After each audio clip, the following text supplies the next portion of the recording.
Fast, free delivery from the Home Depot makes your projects hassle-free.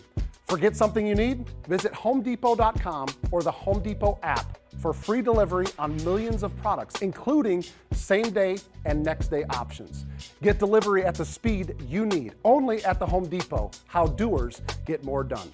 Order select in-stock items by 4 p.m., subject to availability. We have been told that we are the big boys in town. Well, he's yapping. He's into it. I'm talking about he is like lit. He's trying to start preaching. Let everybody say amen. I can get chills a little bit thinking about what these two guys can do. Welcome back, everybody. The bye week is officially completed. We are back here on the Falcons Audible, presented by AT&T. That's DJ Shockley. That's Dave Archer. I am Derek Rackley, and we are back. And, fellas, I hope you guys are ready to be back because we got what they call 13 weeks of football. The grind. And, Arch, we talked a little bit about this last week before going to the bye week. You were saying that this timing is not necessarily ideal for the bye, but guess what? You got to play with the cards that you are dealt. So when the NFL tells you your bye week, you just deal with it and you move on. So not only is it going to be 13 weeks, it's going to be we got some short weeks in there. We got some prime time. We got an international game that you're going to have to come back and saddle back up right afterwards. But you know what they say about excuses in the NFL, at least what I say. Everybody got one. Yeah, everybody got one. And are you going to win, or are you going to create excuses as to why you didn't? Yeah. So we here to talk about how the Falcons get another dub, and it's going to be in prime time. Not only do they have bye week, not only that it's a red helmet week, but it's prime time week. As Arch has got, he's got the best you can do with red helmet right now without looking like a weirdo. Okay, that's right. Like if I'd come in with my helmet on, it would be like that guy sits in the 300 section. Like, what is this? What's this guy? Nah, I think you'd be jacked up, ready to go. I'd be all for it. You headbutt me with that one? Yeah, absolutely. Okay. You know what though? That might be kind of fire. Like if we did a whole podcast with the helmet on. Yeah, that'd be crazy. I don't think we can get shock in a helmet anymore. I think we have a big one. You grow out of it. My head too big? What are you trying to say? Trying to say my head won't make it? I don't know. I think he'd still slide on. You think so? I can get it on there. I bet he can't get his actual helmet on anymore. Hey, I done seen some dudes out here fly with branch with some melon, so I know my head can fit in something. We'll find something for you. Yeah. All right, fellas. So without a game to recap from last week, all we get to do here is talk about the game on the slate for this week, which, of course, is the Buffalo Bills coming to town. All right? So Buffalo Bills, you know what? Before I just go ahead and get on it and tell you guys, why don't you, DJ, start us off by telling the folks a little bit about the 2025 Buffalo Bills and where they're at right now and kind of what Atlanta is going to see with them. Well, recently they were the only undefeated team left in the National Football League. Obviously, they just lost their last ball game in prime time against the New England Patriots. Obviously, the biggest topic of conversation is the guy that plays quarterback in number 17, Josh Allen. MVP, does it all for their offense, Mr. Everything. When you think about top players in his league, he is one of those guys that's mentioned in top 5. Obviously a team that is used to winning, a team that's used to playing some really good football. They got a lot of really good players, especially on the offense side of the ball. One of them is my fellow Georgia Bulldog in James Cook, who obviously can do it and hurt you in multiple ways out the backfield. I mean, he's got 5 touchdowns on the year. He set a Bills record for consecutive games of touchdowns. But I think it all boils down to the guy that's obviously playing quarterback in Josh Allen. You got some guys on the outside, Keon Coleman, Josh Palmer, who really good receivers on the outside, Dalton Kincaid, the tight end. You got some really good complementary weapons now. Don't be surprised when you just say, all right, it's just Josh Allen. It's a lot of other pieces that adds to it. On this football team. Defensively, I'll let Arch go defense, but offensively, I just think this is a team that obviously leads the league in points per game. They can move the football with the best of them, and for me, it comes down to containing the second play of Josh Allen. We know how good he is inside the pocket. He throws it, but I think it's that extra play that he's hurt a lot of teams with, and he's done it throughout his entire career, regardless of who he's playing, and he's not afraid to take those chances. So it's going to be all hands on deck this ball game trying to contain number 17. Fellas, isn't that what's kind of interesting about – I guess you could probably say this was the same back when we were playing Shock. Maybe it was back in the same when you were playing Arch, but it seems like now the focus is or when you feel really stretched is the guys that have been really good at extending plays, right? The Josh Allens, the Patrick Mahomes saw that last night. Baker Mayfield has done this, right? Jaden Daniels has done this, right? The guys that are slippery and they do just a good enough job to keep the play alive, but then they're disciplined enough to keep their eyes downfield. Does the Trevor Lawrence touchdown last night consider extending plays, falling down, getting up, falling down again? Little gymnastics before you got in? Yeah. So you laid it out right, DJ. I mean, Josh Allen is one of the most difficult challenges to face right now in the National Football League, reigning MVP. And I think you nailed it too, Arch. Would you agree that this skill position group around Josh Allen, I think, is solid, but it's not to the point to where it's like, I don't think they have a Justin Jefferson. I don't think they have a Mike Evans. They've just got like 5 guys that are all just really good, and they all just play their part, right? You mentioned Keon Coleman and Dalton Kincaid and Khalil Shakir and Dawson Knox and Cook coming out of the backfield. It just seems like everybody kind of gets into this. It's not like one guy you have to look at and he's like, well, this guy's going to go for 10, 130 if you're not careful. It's like everybody's kind of like 5 catches, 65 yards, but you never know who it's going to be. Yeah, it's a blue collar group, right? Yeah. It's a group that kind of throw their hat in the ring and say, hey, I'm here to do my part of it. Kincaid did have over 100 yards receiving against New England, the tight end, which tells you, I mean, how often do you see tight ends go for over 100 yards, you know? But so he has the capabilities of doing that. We know Shakir's a big play guy. Coleman's a 50-50 monster that they drafted out of Florida State. I think that it centers around what they want to do in the running game. I think they would like to have a presence in the running game. Cook has been that guy. He was held to just 49 yards rushing this last weekend by New England. He had previously had 3 consecutive 100-yard games for Buffalo, so they had centered kind of their time of possession. They're the number 1 team in the National Football League in time of possession. The number 2 team in the National Football League in time of possession, the Atlanta Falcons. So now you're talking about 2 poles pulling against one another. I think that's the key for me, and I know we'll get into some keys and stuff like that, but initially, how do you keep them from possessing the football? Atlanta's possessing the football at about 33 minutes a game.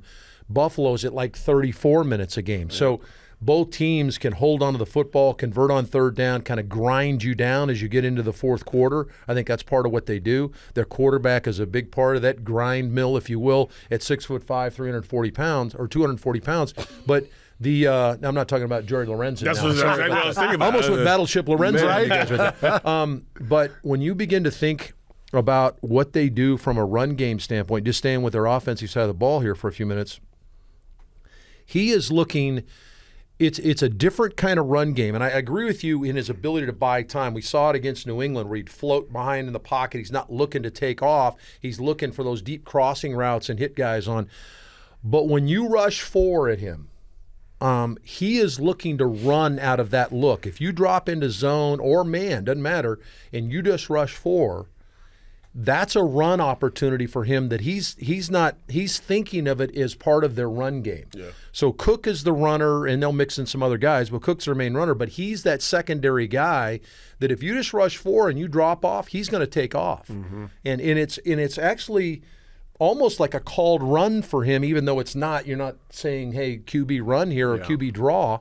But he's looking for that matchup up front where if you just bring 4, he's going to take off and go get him 5 or 6. And if you miss a tackle, which at 6'5", 240, you're going to miss some on him. Yep. All of a sudden now it's 10 or 12. Yep.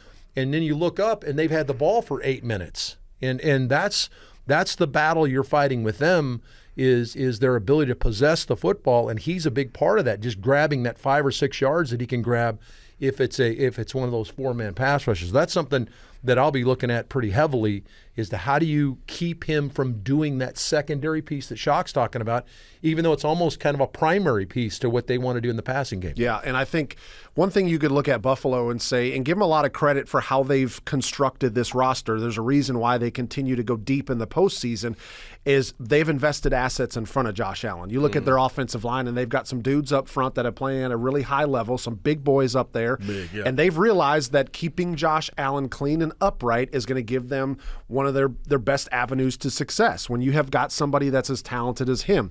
So we've talked a lot about the offense, guys. Let's flip it over and talk a little bit about the Buffalo defense, because statistically, really good against the pass, not so great against the run. Well, what does Atlanta do really well? They run the football, right? So immediately, Shock, you think about, okay, does this have to be a game plan where Atlanta runs the football? Well, guess what? I'd probably say that every single game for the Atlanta Falcons, right? But trying to find ways to exploit that. Now, New England didn't necessarily run the football great the other night. They did have a couple of rushing touchdowns, but that's an area that Atlanta's still going to have to attack and try to have some big success. Yeah, no doubt about it, because I think this offense, similar to what Archer's talked about with Buffalo, is predicated on being able to run the football, especially run football in times where you need to, because this offense has a lot of play action to it.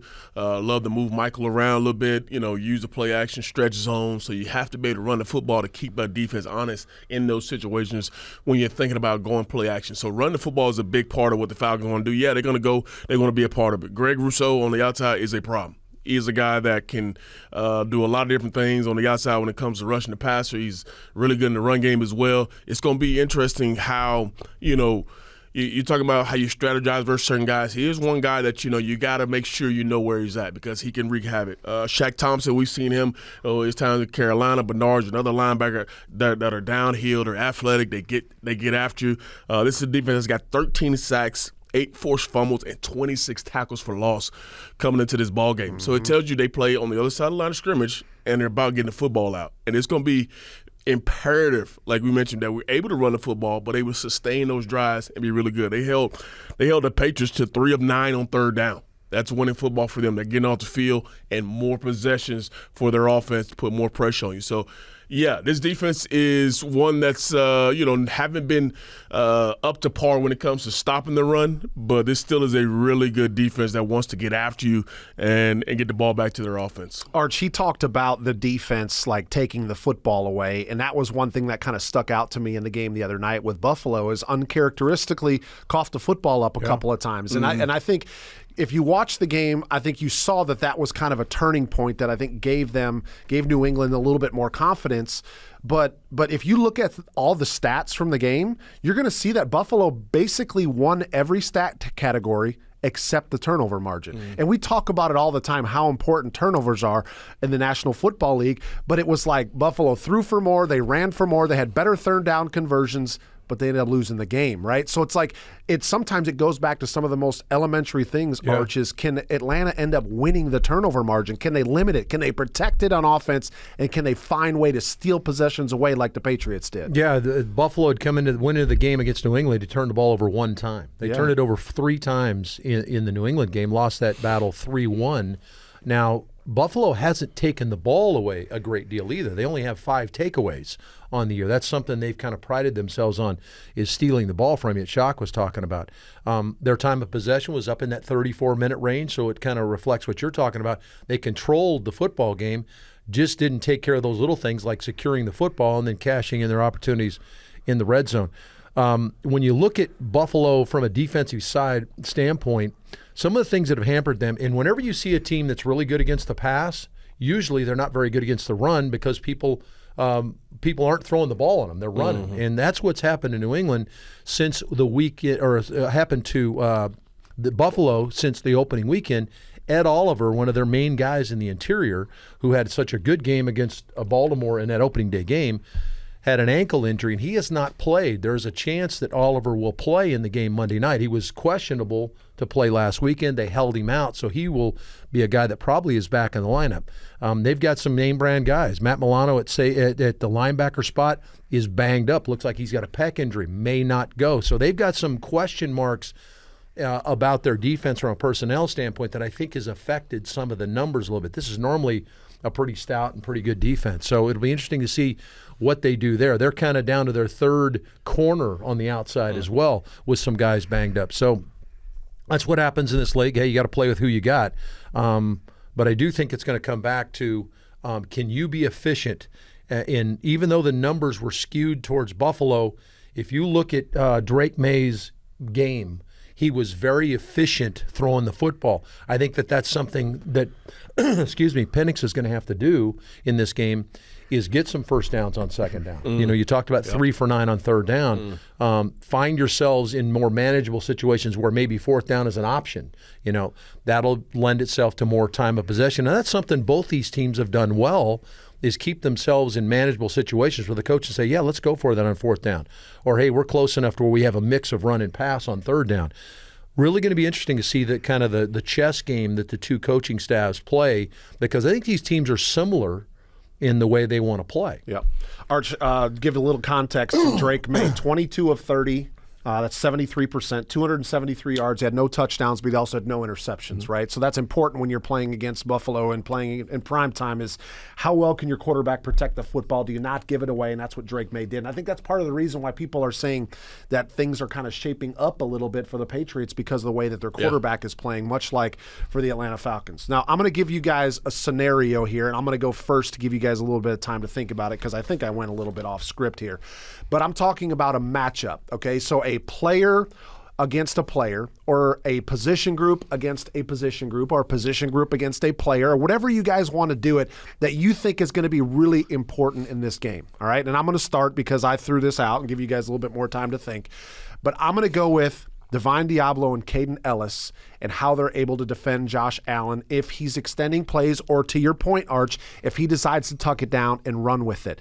You've got two linebackers for the Atlanta Falcons. I know I'm still going to call Caden Ellis a linebacker because we know that he's kind of a hybrid player who's going to rush the passer, but that run extremely well and that are tackling machines.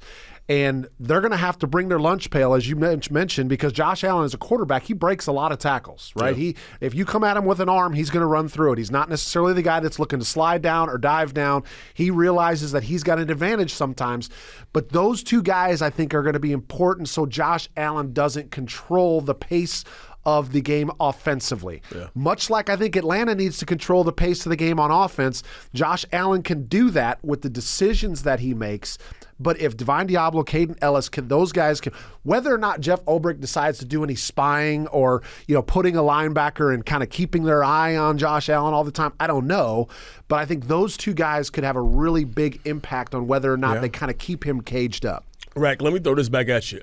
When you think about Josh Allen in this ball game, and you think about trying to contain him, does Jeff Ulbrich change the way he calls the game, or does they go about strategizing how they rush the passer? You see what I'm saying? Because, okay, you rush 4, and there's times where, okay, we want to rush, but we want to see. So does that take away from your aggressiveness if, okay, I'm rushing to make sure he doesn't get outside the pocket, or am I still being my same aggressive self to get up the field and try to put pressure on him? I think, to answer your question, I think when you say change what you do is, to me, that's like you're getting completely outside of your element, and that's not the right thing. But as we know, each and every week, you game plan, right? You strategize and find what's the best way for us to create an advantage, whether it's a one-on-one matchup, whether it's we used to run this defense against this personnel, but that's not going to work against Buffalo the way that they try to attack, right? To me, that's how the National Football League is. It's every week you look at a new call sheet and you find out, okay, how do we attack Buffalo? How do we attack the run game? How do we attack Josh Allen? And all these different pieces that he gets involved in the game plan, and how do we do that to our strengths from a personnel perspective? So I do think they change it a little bit, but I think it's just a scheme in how Jeff Ulbrich thinks he's got the best advantage to slow them down offensively. It just brings to mind, Art, you talked about it earlier, when you get a 4-down rush and he automatically thinks, okay, I can take off. And in my mind, I'm like, okay, if that's the process he goes through, do you change how you rush him as opposed to just get on field? It don't take but one guy to get out of his rush lane, and then boom, he picks up 7-8 yards on first down, and you're behind the chains. Yeah, I think we're still trying to figure that out, though. Yeah, as a group, I don't think that we've solved that puzzle, regardless who the quarterback is. And now all of a sudden, you got a guy that is, yes, can move around, but now he's difficult to get on the ground. Yeah. It's one thing, he's as big as a defensive end. The two young guys that we drafted, they're the same size as Josh Allen. In fact, he might even be bigger than Jalen Walker is.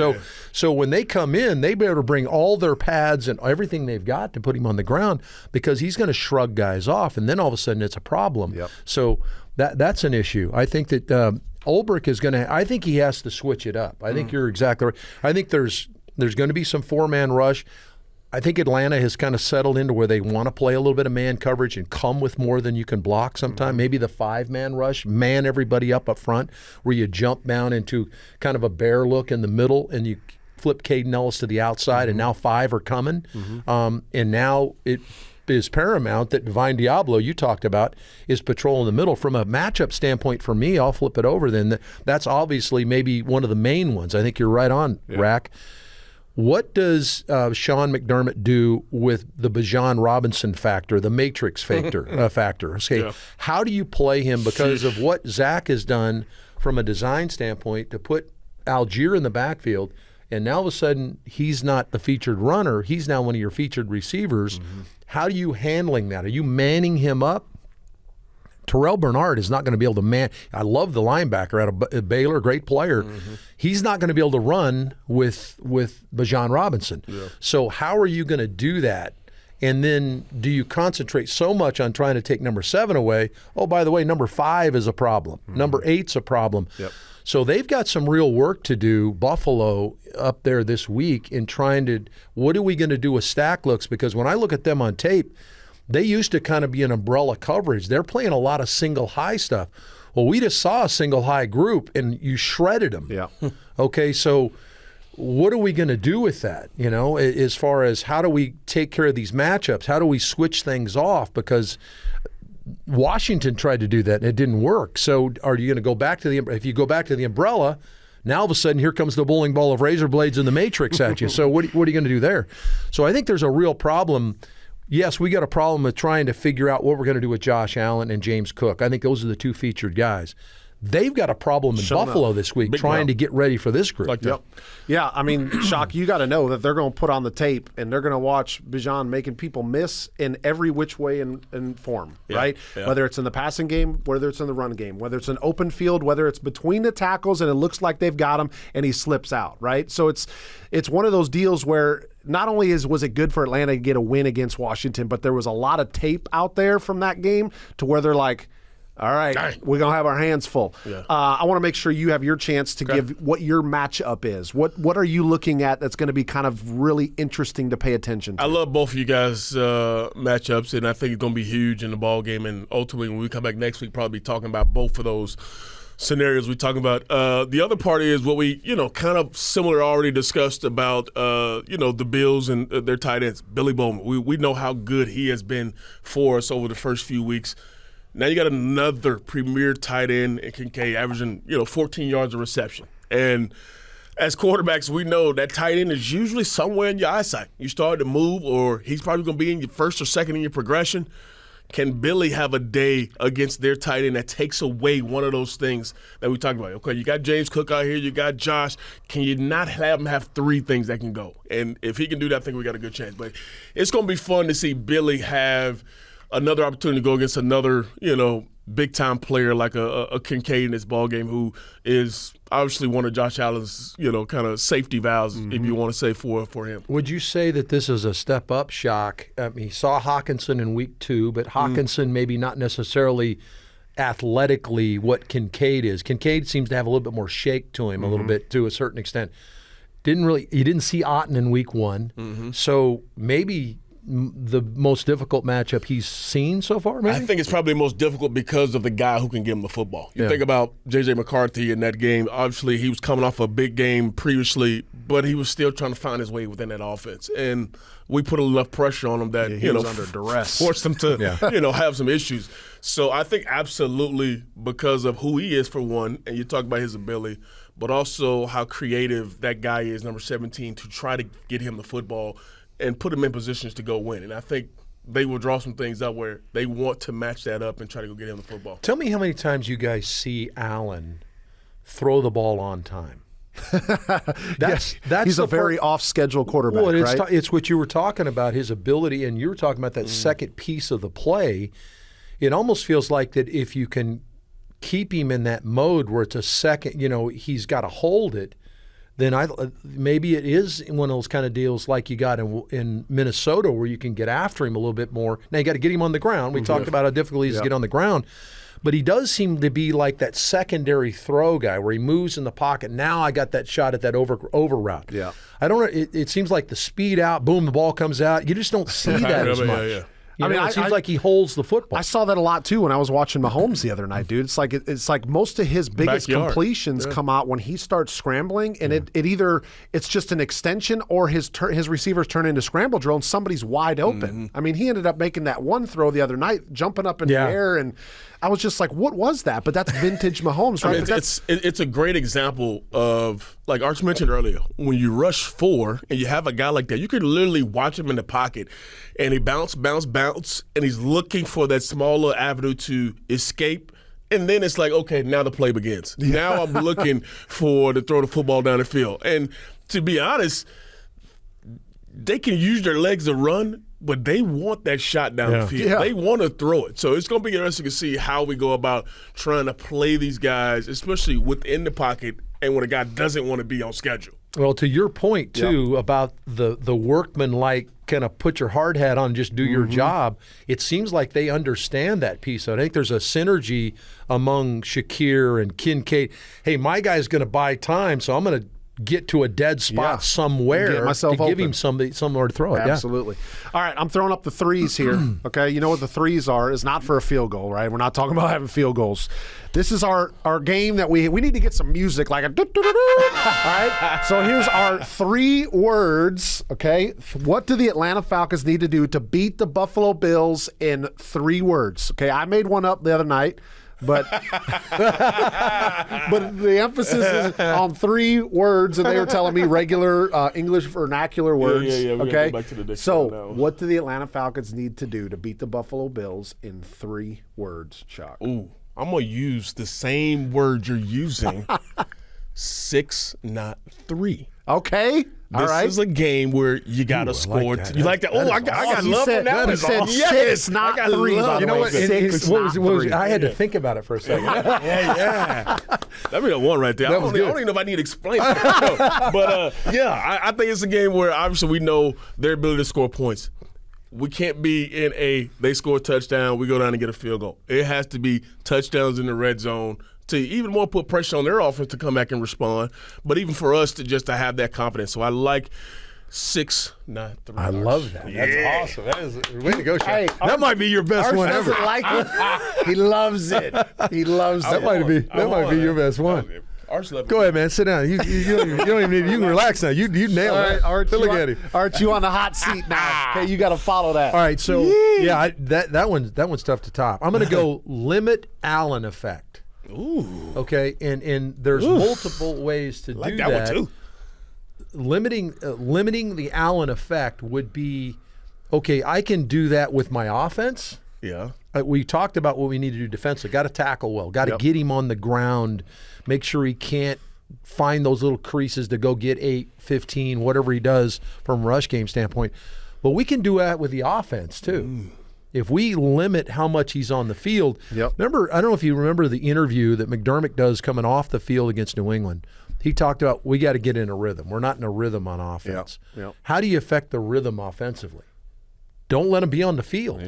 And can Michael and his group on the offensive side either make big plays and stress them by scoring points and maybe change how they want to attack our defense, or can you just simply stay on the field and all of a sudden he looks up and, wow, only got 4 possessions in the first half, only got 3 possessions in the first half. That's a way of limiting the Allen effect. Man, you got a double meaning on that one. Hey, it's pretty good. Which kind of like I'm hurt. My feelings are hurt a little bit, but it's also like it was a good segue because my 3 words were possess the rock. I like that. Okay? Yeah. And I'm thinking on the same wavelength as you. So I'm a little sad because you kind of took it. But we're thinking along the same wavelength, is that when I was thinking about this game, and I even wrote it down in my notes for one of my keys, we're kind of like going through keys, if you will, was how do you limit Allen, and what he can do is you stay on the field offensively. True. This cannot be a game with a bunch of 3 and outs. When you get 3 plays, you punt it, and then now we get to watch Josh Allen and what he's done in prime time throughout the course of his career. This is get first downs, possess the football, put together long drives. And this could just be we could just do all of this. Possess the rock, limit the Allen effect, and then 6, not 3. Okay, wow, we do all those things, we get a W, right? We have a pretty good shape. We in pretty good shape right there. Yeah. All right. I think that's pretty good, guys. Pretty good little summary of the Buffalo Bills, the matchup coming up this week. We could go into keys and all that stuff, but here's the problem. If we go into keys, this show's going to end up being another 15 minutes. I can just tell you right now, okay? So we're going to go ahead and leave it there. Falcons coming off of a bye week. Very important week for them to not only get the rest of this season kicked off on the right note, but you got a talented opponent coming into your own house in primetime. Can I ask you guys, this is something that's driving me crazy that I keep hearing, and it's more of a sports talk kind of fodder, if you will. Boy, Buffalo losing last week is really going to be a problem for the Falcons because they're going to come in mad. I mean, if I've ever heard something that's more fan-oriented than myself, but we've got guys that are talking about, oh, boy, I wish they'd won this weekend because they're really going to come in mad this weekend. Yeah, because I think that Atlanta would much rather have a 5-0, hitting on all cylinders, feeling the rhythm, scoring 40 points a game, Buffalo Bills. Yeah, that's. Did you ever consider, and Rack nailed it, did you ever consider they're questioning a whole bunch of stuff up there that they did and trying to, no, don't worry about it. There's a lot of things they're concentrating on, not to mention the fact that they got to get ready for this football team that's coming off. So maybe us coming off a really good win is a bad thing for them. I mean, it's a scenario or a narrative that drives me crazy that, they're going to be more focused this week. We only get 17 of these, and each one of them count to whether you make the playoffs or not. They're all extremely important. Okay. They're not going to come in here less motivated on Monday Night Football in front of the entire country. Thank you. It's not going to happen. Listen, this was kind of – I pulled this stat out. I'm going to leave you guys with this before we go, and we don't have to talk about it because in the NFL, they say that you are what your record says you are, right? And the Buffalo Bills just lost their first game, and they're 4-1, okay? However, did you know that their 4 wins, the teams that they played – are a collective 3-17. Ooh. Did you know that? Good number. Ravens, what's going on with the Ravens? They can't play defense. They're 1-4. Right. The Jets are 0-5. They're in a rebuild. The Dolphins are 1-4, struggling, and the Saints 1-4 rebuild. That's who they have beat so far this year. Collective, but they're coming 3-17. You forgot about that. Coming in mad. You forgot about that. Okay. I'm not telling you. Stat. I'm not telling you that means anything. Yeah. I'm just telling you they've beat up on teams that are not all that great. But in the NFL, they always say you are what your record says you are. Yeah. Okay. Yeah. And most people would take 4-1 at this point in the season. So Atlanta Falcons got their work cut out for them on Monday night. But guess what? We could say that every single week. Hey, good people, you got to make sure you tune in. Both these guys are going to be on the call on Monday night. That's right. So make sure you tune in. I'll be on the Westwood One National Radio call. Arch, obviously, on the Falcons radio network. And Shock will be inside the stadium as well. I'll be in there listening. You know what I'm saying? I'm in there. All right. Well represented. All right, that's Falcons Audible presented by AT&T. Thanks so much for joining us, everybody. Wherever you get your podcast material, don't forget to like and subscribe to us here at the Atlanta Falcons. Red Helmet Week coming on this week, and we'll be back next week to wrap everything up on what happened in Monday Night Football and primetime. Thanks so much for joining us, everybody. DJ Shockley, Dave Archer, I'm Derek Rackley. See you next week, y'all.